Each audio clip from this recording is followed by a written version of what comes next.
20 on ID. A wild ride on a country road. Oh my God. Oh my God. And an 8,000-pound truck with a drunk teen behind the wheel, playing chicken with other people's lives. Oh Lord, oh yes, there's another child in the ditch. 4 innocent people dead. It was carnage. Carnage and destruction. Lives shattered. I started screaming, "Where's my dad?" And a fancy defense for a rich kid. Affluenza. Affluenza. This is preposterous. A teen with blood on his hands and money in his pockets, but not a day in jail. I am sickened by this judge. Up to that point, life has just told him, you can get away with it. But who's to blame? His parents in the hot seat. When's the last time you recall disciplining Ethan? He seemed pretty responsible. Then why is he on the run? The search is underway for a wealthy teenager. The most wanted teenager in the country right now. And he's not alone. And we believe that she's helping him and that she's assisting him. His accomplice, his own mother, caught on surveillance footage. They even had something that was almost akin to a going away party before they left town. Details of the dragnet. So they ate right there in the back. And the question on everyone's mind, did his parents shower him with everything except the word no? A case of affluenza.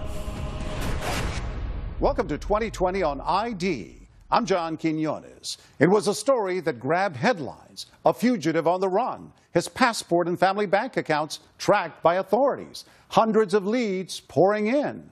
But this was no career criminal. It was an 18-year-old crossing the border with his own mother.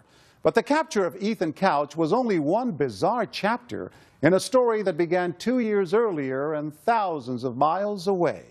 It started in a place that prides itself on its beauty. But in this town, what was going on behind the closed gates of one home has been called some pretty ugly names. And as Matt Gutman first reported in 2015, it may have led to some tragic results. Take I-35, 20 miles south of Fort Worth, and you arrive in Burleson, Texas, a land of big houses and big trucks. What kind of people live here? Probably just a good, average, middle class, hardworking folks. Get up every morning and go to work. It was the night before Father's Day, and Eric Boyles was spending it with his wife Holly and daughter Shelby. Shelby and Holly called out and said, "Eric, come here." When I walked through the door, they were standing at the window to the front. Eric's wife and daughter were looking out onto a scary sight. A young woman driving a white SUV had spun out just in front of their house and was now standing by her disabled car. So the girls headed out the front door. The driver of the SUV called for help while Shelby and Holly waited with her. That same night, down the road from the Boyles house, Lucas McConnell's family was hosting a party organized by their youth pastor, Brian Jennings. He was one of the closest people that I had who wasn't family. I was around him all the time. Around 11 p.m., with the party winding down, Brian needed to return some tables and chairs to his church. Lucas and a friend jump into the back of Brian's white truck and they head down the road that would take them right past the Boyles house. I remember we saw a car on the right-hand side of the road, and he decides to pull over. It was that disabled car, along with Holly and Shelby Boyles, standing on the road with the driver. We're trying to get out of the car, and he tells us, he's like, "No, y'all sit tight. I'll be back in just a minute." With Brian Jennings on the scene, there are now 4 people by the side of the road.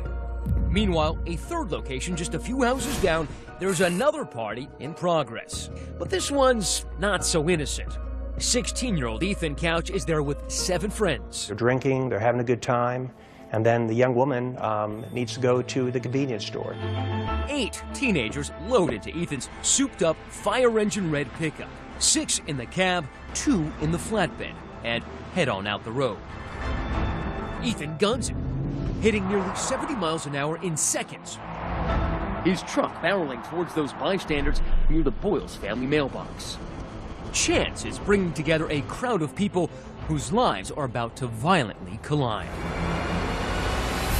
The red pickup truck, packed with 8 teenagers, 2 in the flatbed, loses control and swerves into a ditch, sideswiping that disabled white SUV, then mowing down those 4 bystanders, crashing into Brian Jennings' white truck before flipping over into a tree.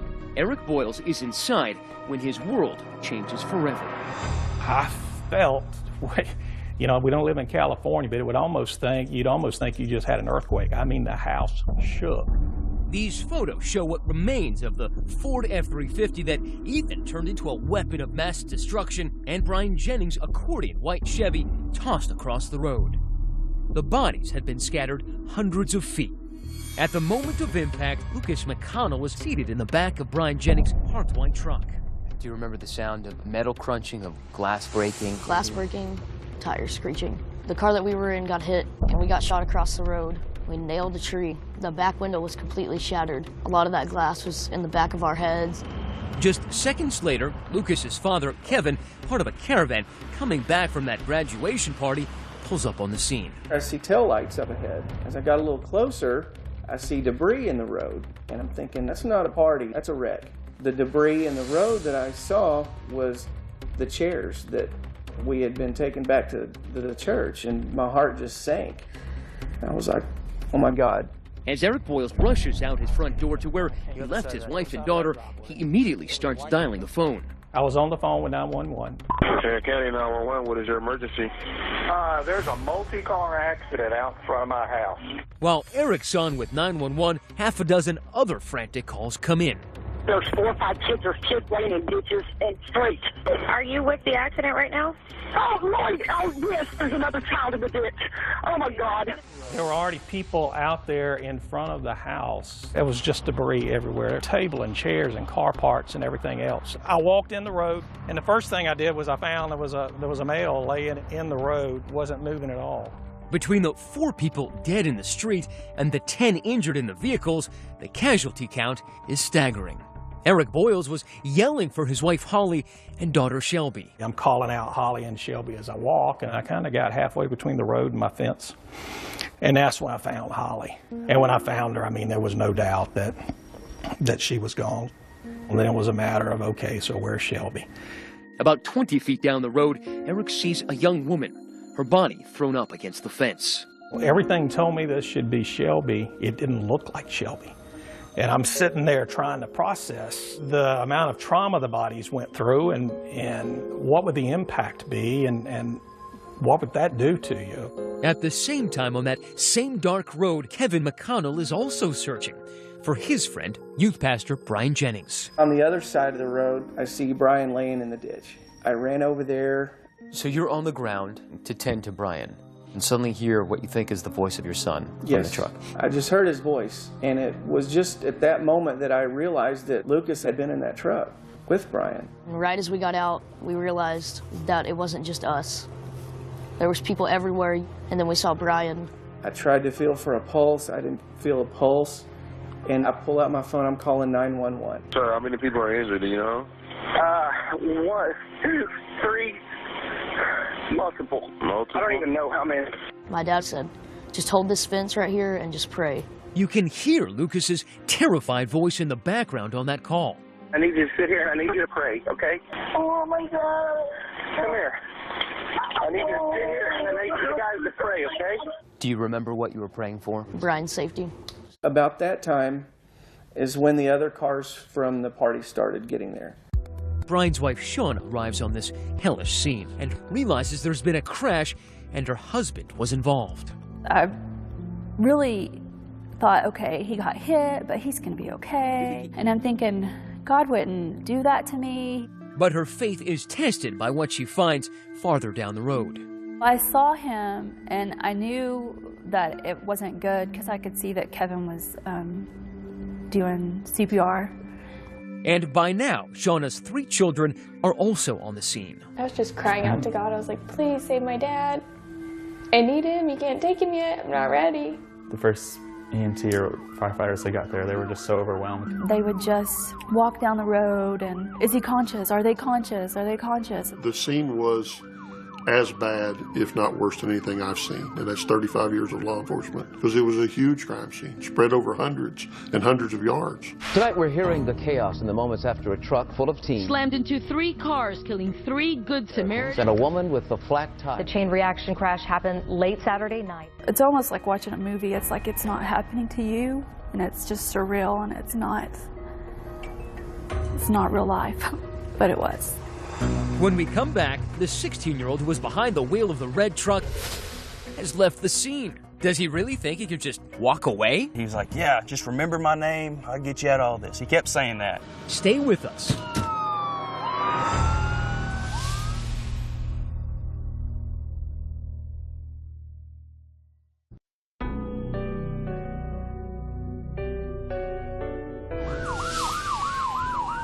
The carnage out on Burleson-Retta Road looked like a plane crash. 4 people killed instantly, over 100 onlookers, first responders, and victims' families, like Eric Boyles, jamming the street. I've never been in the military. I've never experienced war, but I can appreciate what they go through.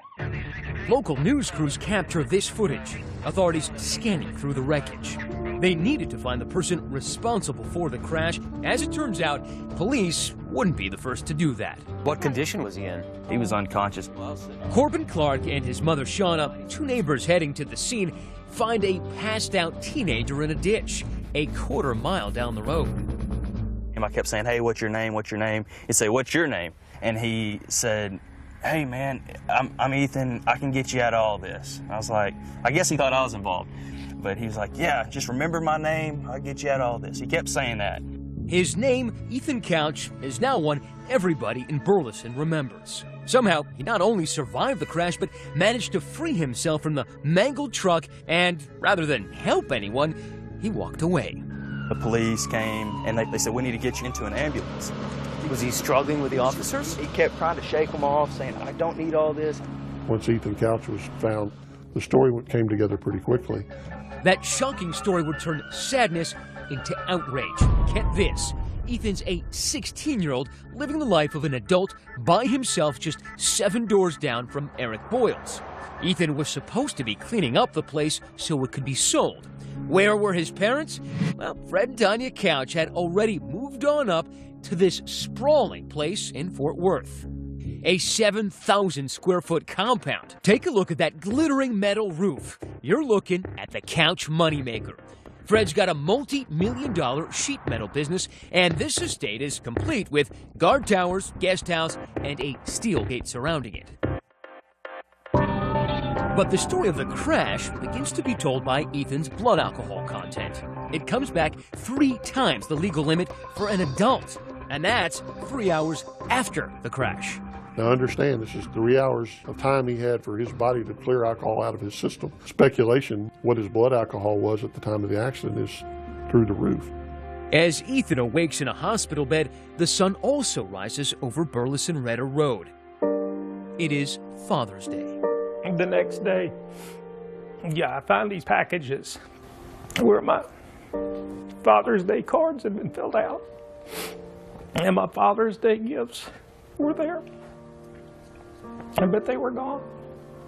There was no preparation, no time to say goodbyes or anything else. Tarrant County has suffered a terrible loss, but in the following days, support from the community would be overwhelming. I'm gonna live to make my daddy proud.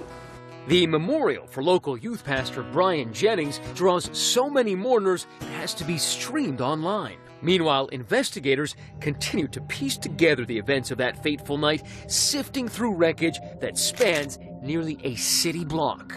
The day after the incident, just 7 doors down, officers pay a visit to Ethan's house in Burleson. No one is home, but a trash bin brimming with cans and bottles right outside paints a vivid picture of the previous night's activities. So not only was he drunk, but there were traces of THC, Valium, and some other drugs. Right, which, according to our toxicologists, were bad enough on their own, but you combine those with alcohol. Just a recipe for disaster. Richard Alpert is an assistant district attorney who came onto the case just a day after the crash. The first thing we started doing was bringing those witnesses in and talking to them. Will you please state your name? Garrett Ballard. Star Teague. Garrett Ballard, Ethan's best friend since grade school, and Star Teague, a former and brief love interest, were 2 of the teens in Ethan's red truck that night. These are never-before-seen deposition tapes from a civil lawsuit resulting from the crash. Star says Ethan, Garrett, and another boy started drinking around 6 p.m. the night of the crash. All 3 of them did a shot of vanilla I don't know what it was. So they start drinking, taking some shots, and then they decide to go pick up some friends. So on the way back, they decide, well, we want to get some beer. So there's already alcohol at the house, and Ethan clearly has money, but they decide it'd be more fun to steal the beer. At the Walmart, I went in, grabbed the beer. This is surveillance video from that Walmart. Sure enough, there's Garrett Ballard and 4 other teenage boys. Then we walked out the fire exit. Ethan stayed with the vehicle, and when the other 5 stole the case of beer, they actually ran out the exit door. The teens head back to Ethan's empty house, and the drinking continues. Not just beer, but shots of the 190 proof grain alcohol called Everclear. And then the young woman needs to go to the convenience store. But even the other ones who'd been drinking knew Ethan had too much to drink, and they tried to talk him out of it. And he would have none of it. It just made him angry. With that, all 8 teenagers pile into the truck. With Ethan Couch behind the wheel, right away, things start breaking bad. Pulls out of there, and immediately going so fast that they're at the star, it's telling them to slow down. And so his response is, well, I'll just drive into oncoming traffic. So he starts playing chicken with a car in front of him. I was yelling at him, get over, you need to get over. And when he swerved, the back tires jerked. I just remember seeing something in the road, and then loud bang, and I remember being in the air. The vehicle was going about 68 miles per hour. Had Ethan ever pumped the brakes? No brakes. Never touched the brakes? No evidence of braking was there. You know, your brain, when you're that intoxicated, doesn't work the way it should. And at that point, I thought Ethan was dead. So I freaked out, and I got out of the truck. I climbed out the back, and I guess I had tunnel vision. I just walked, I just took off. But for Ethan Couch, walking away from the consequences of this accident wouldn't be as easy. No. Not with this prosecutor determined to get justice. I don't know if Ethan's life is salvageable. And quite frankly, I don't care. But Ethan's parents believe his life can be salvaged. And for them, apparently, money is no object. A month after the crash, Ethan is sent to swank Newport Beach, California for rehab. Ethan was at a spa-like treatment center in California. Welcome to Newport Academy. Its promotional video shows sunset around the fire pit.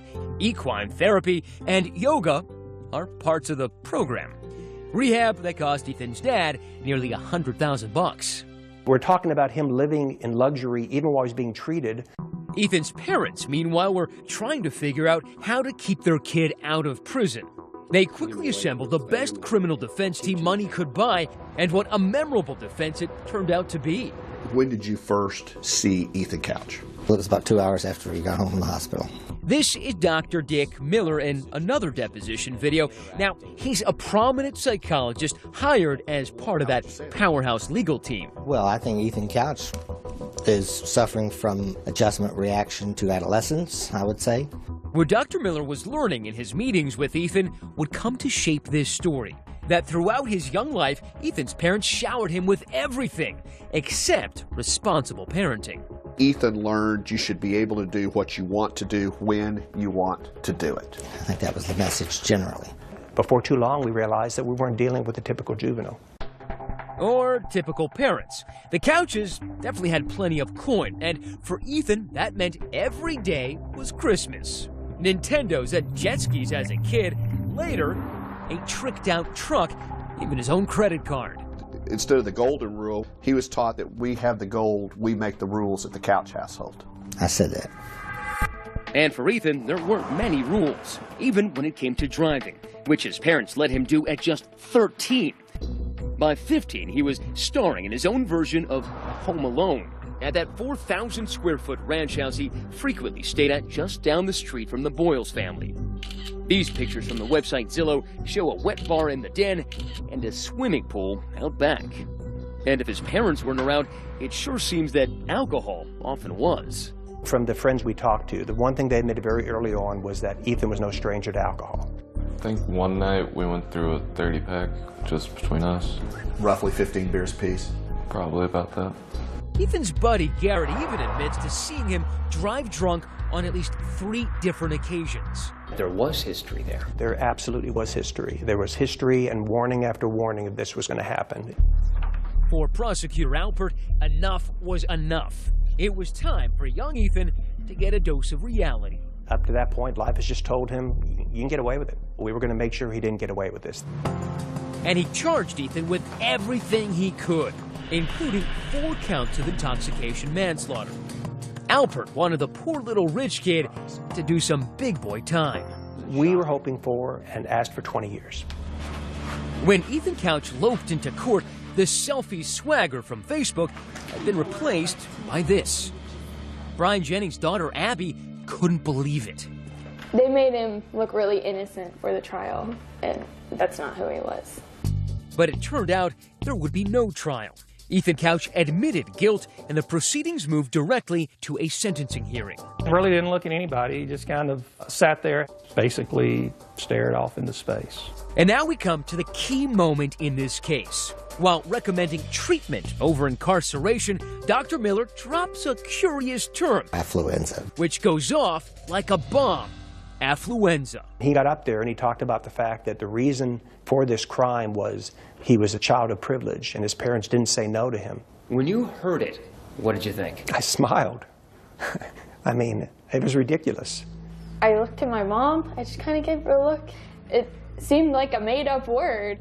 We all agreed he had terrible parents, but at some point, offering up that because he was raised as a rich kid, he didn't know the difference in right and wrong as a result of affluenza, just kind of blew our mind. And they were in for an even bigger shock when Judge Jean Boyd announced her ruling. Ethan Couch was sentenced to 10 years probation and time in a rehab facility. 4 dead, 9 injured, and not a single day behind bars. WFAA reporter Jim Douglas covered the case. What was the reaction? Volcanic, mainly aimed at Judge Jean Boyd, longtime juvenile court judge here. She really never even got through with her sentencing. The place kind of lit up, and the bailiffs escorted her out pretty quick. I felt like the judge spit in my face. The media crushed to get a shot of the boy who cried affluenza. To me, it's not right. He'll be feeling the hand of God. Money always seems to keep Ethan out of trouble. Ethan's lawyer had a different take. We applaud Judge Boyd for having the courage to issue this sentence that's going to give Ethan Couch a chance. Now, even in a law and order state like Texas, it's not uncommon for juveniles to get rehab instead of hard time. Still, the affluenza defense and judge's sentence lit the national media on fire. Well, a verdict in Texas sparking new outrage. Shockingly late sentence in a deadly drunk driving case. Affluenza. Too rich for jail. Judge Jean Boyd said the teen wouldn't get the therapy he needed in jail. I am sickened by this judge. People wanted this judge's head. They just felt like there had never been consequences in this kid's life, and here's one more example, no consequences.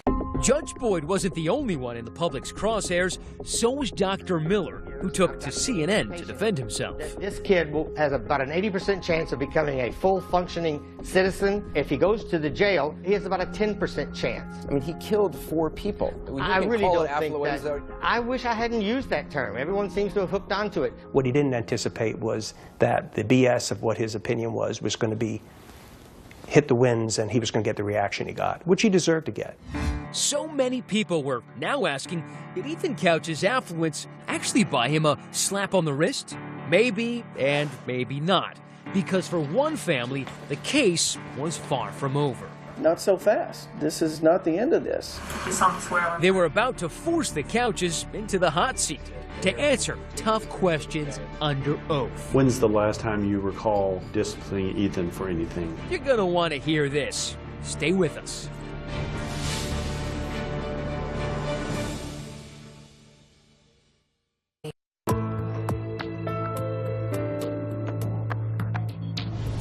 Six months after a drunk driving crash killed 4 people and injured 9, 16-year-old Ethan Couch has been sentenced to rehab and 10 years probation. His defense? A psychologist hired by the family said Ethan suffered from affluenza. That argument might have saved Ethan from jail time, but his troubles aren't over. Once again, here's Matt Gutman. If Ethan Couch's affliction was excessive wealth, the victims' families were eager to provide a remedy. 5 of the families involved in the fatal crash brought civil lawsuits against the Couches and their family sheet metal business. While Ethan was spending 8 months in a state-run rehab getting well, the Couches settled those suits without admitting any wrongdoing. Never once has Ethan apologized in any shape or form. But one family announces they're holding out. I've yet to see anything good come out of it. The McConnells, remember, they lived down the road from Ethan's old booze binge pad in Burleson. 15-year-old Lucas was injured in the crash. Now they are determined to have their day in court. I thought, not so fast. This is not the end of this. So when your parents told you that they decided to go through with an actual court case, what did you tell them? I was ready for that. A lot of people were ready to hear something they'd never heard before. The boy and his parents at the center of this story speak. Tell us your name, please, sir. Ethan Couch. Tell us your name, please. Tanya Couch. Please state your name. Frederick Anthony Couch. It fell to lawyers Greg Kuntz and Todd Clement to extract the peculiar family history that shaped young Ethan's life. His parents seem like, regular old Texas parents in some ways. There's nothing regular about the Couches. Fred Couch, a rags-to-riches millionaire, has his own history with the law.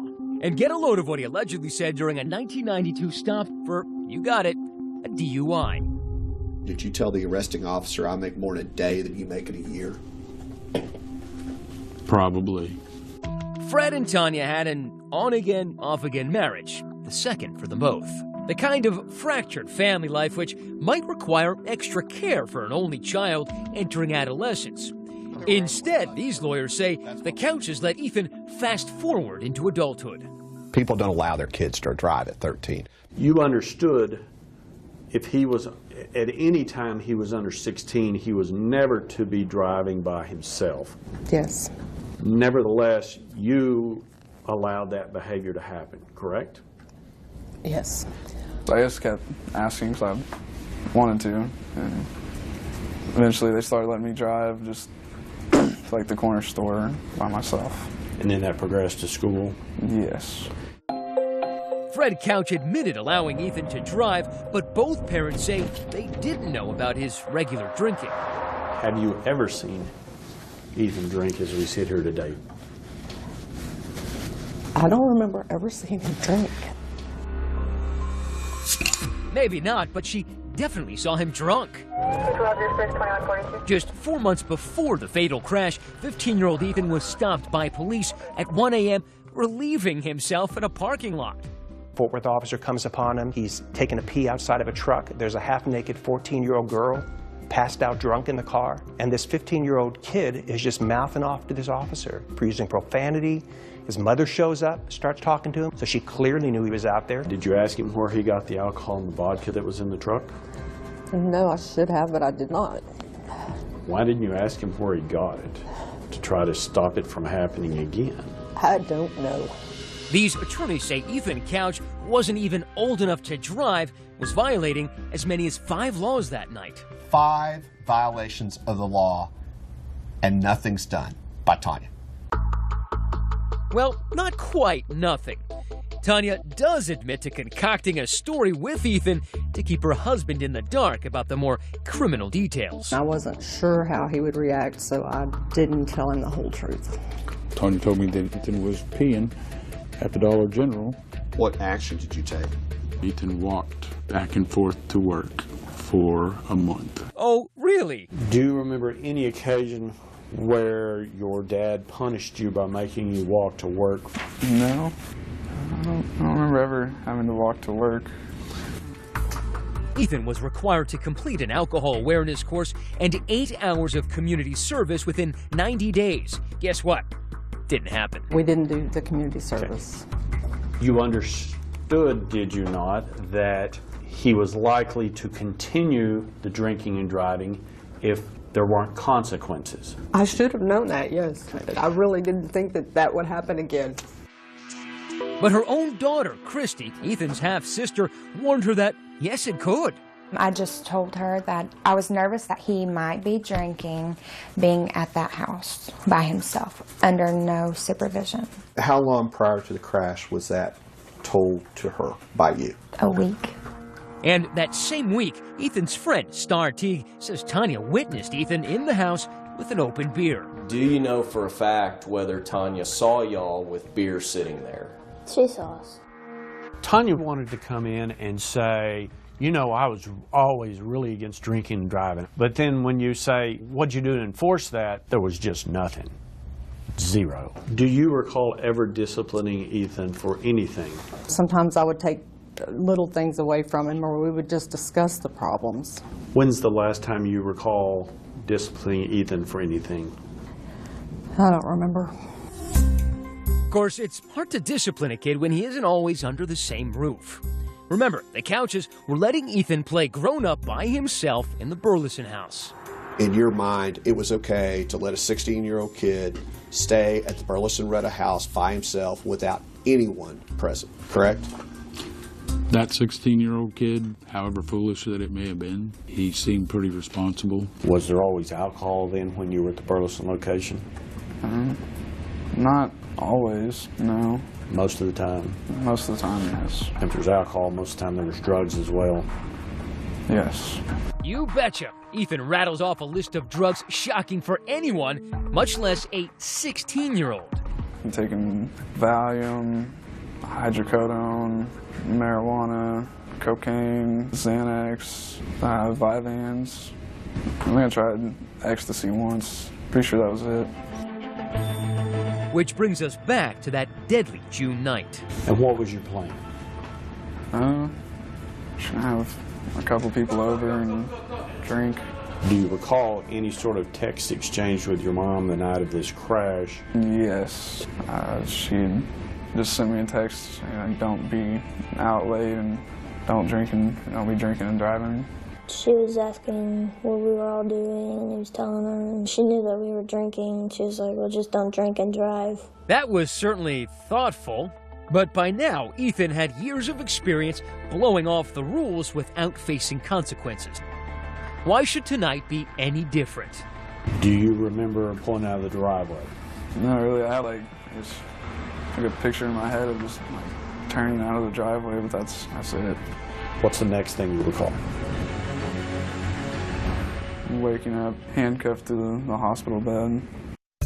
And after all this, Ethan's father actually distances himself from the affluenza defense he paid for. I don't even know that I believe affluenza is real. 16-year-old Ethan And despite all the terrible media coverage, attorneys blame over coddling by his wealthy parents. His parents maybe need to do a little talking as well. Even being branded the worst parents ever, Fred defends his family.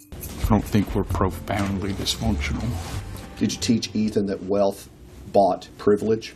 I don't believe I ever intentionally tried to teach him that. Did you teach Ethan that indeed because your family was wealthy that the rules didn't apply to you?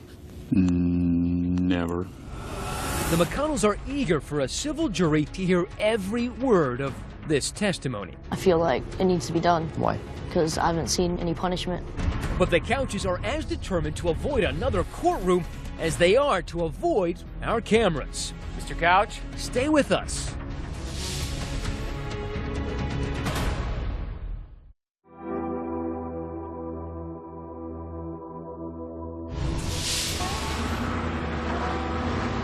Two and a half years after a truck driven by Ethan Couch plowed into 4 people on this road, the search for justice is still an exercise in frustration for everyone involved.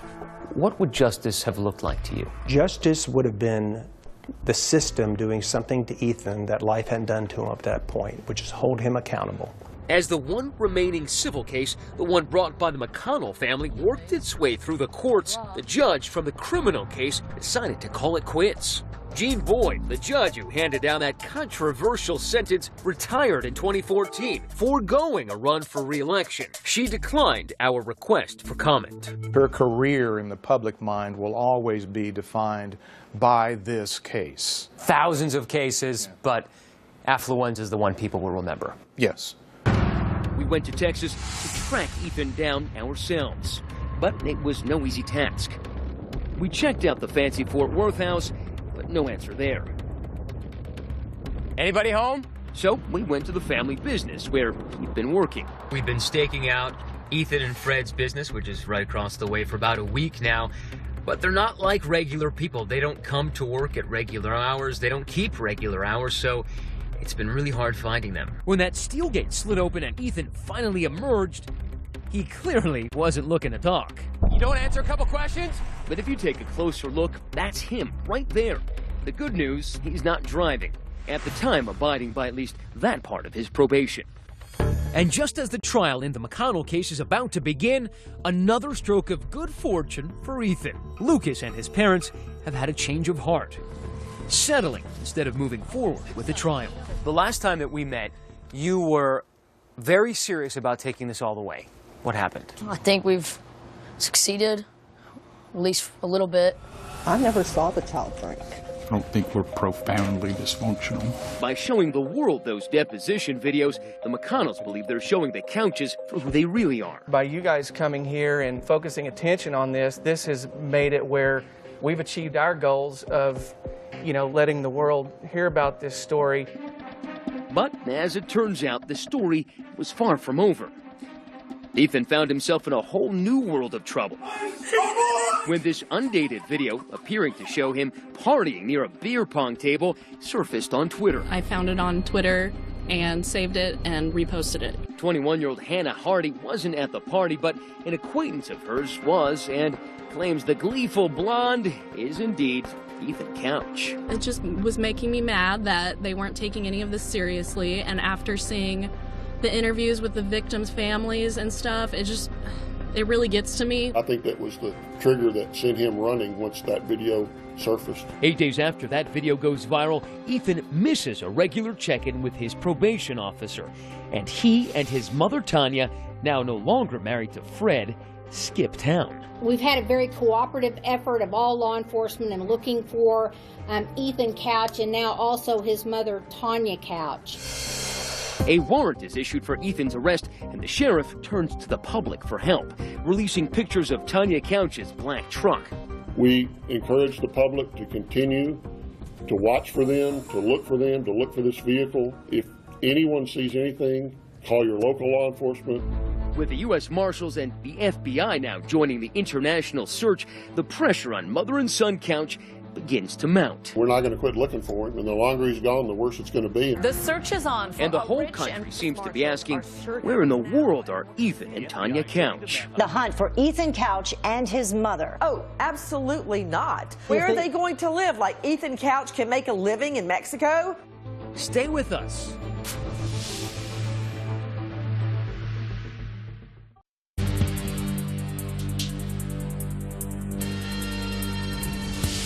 The Texas teenager who killed 4 people. The case made national headlines. As the affluenza team. A manhunt underway right now. A week after a video of Ethan Couch surfaced on Twitter, raising questions about whether he violated probation, the infamous Texas teen has disappeared. His mother and son apparently on the run together. The manhunt for 18-year-old Ethan Couch is intensifying, jumping his probation and setting off an international manhunt with the U.S. Marshals and FBI crossing the border to track him down.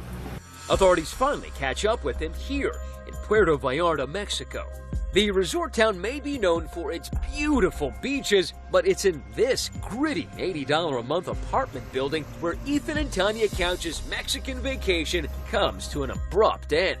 A neighbor snapping this photo of Ethan cuffed and being let out by authorities. His black hair and goatee so different from the blonde kid who ambled into court just 2 years earlier. Ethan and Tanya had been on the run for 3 weeks, absconding to Mexico in Tanya's black truck. They'd probably driven that to the border and then crossed over the border. And get this, according to Sheriff Anderson, before taking off, they took some time for goodbyes. They even had something that was almost akin to a going away party before they left town. While on the run in Puerto Vallarta, eating at this local restaurant. So they ate right there in the back. And here's Tanya on surveillance video in a tank top chatting up a butcher at a nearby store. 2 days later, there's Ethan in that same shop, breezily talking to a worker while buying chicken nuggets, leaving with that wave. Just 2 hours later, Ethan and his mom would be detained. Their downfall? Authorities say a call for a Domino's pizza delivery. Instead of a piping hot pie, though, it was Mexican officers who showed up. Shipped back to the U.S., Tanya was charged with hindering the apprehension of a felon. Her bail set at $1 million. That is a third-degree felony in Texas. It carries a range of punishment of 2 to 10 years in the penitentiary. I think she deserves to be incarcerated. Tanya Couch's attorney released a statement saying, in part, while the public may not like what she did, Tanya did not violate any law. As for Ethan, he was brought back to Texas in handcuffs to be held in juvenile detention as a flight risk. But when he turns 19, his case will be moved to adult court, where, if he breaks probation again, the consequences will be much higher. He could be looking at 10 years on each death, which is a potential of 40. Meanwhile, Eric Boyles, who lost his wife and daughter in Ethan's drunken crash, is still in that same house. You know, a lot of people would ask, why stay here? Actually, people may not understand this, but there's probably a little bit of peace knowing where they were. Faith, family, and friends is the only thing that gets you through it. As for Shauna Jennings, the widow of youth pastor Brian Jennings, her faith points her towards forgiveness. It's a daily decision to forgive. Because it's so easy to hate, isn't it? It is, but that doesn't do anything except punish you. I can't live my life bitter or angry. In April 2016, Ethan Couch's case was officially moved to an adult court, and for the first time, a jail sentence in the deaths of the 4 victims, 180 days each, a total of almost 2 years. As for Ethan's mother, Tanya, her bail was later lowered to $75,000, and she was formally indicted for her role in helping Ethan elude authorities. She has pled not guilty and is awaiting trial. I'm John Quinones. Please join us next time for another edition of 2020 on ID.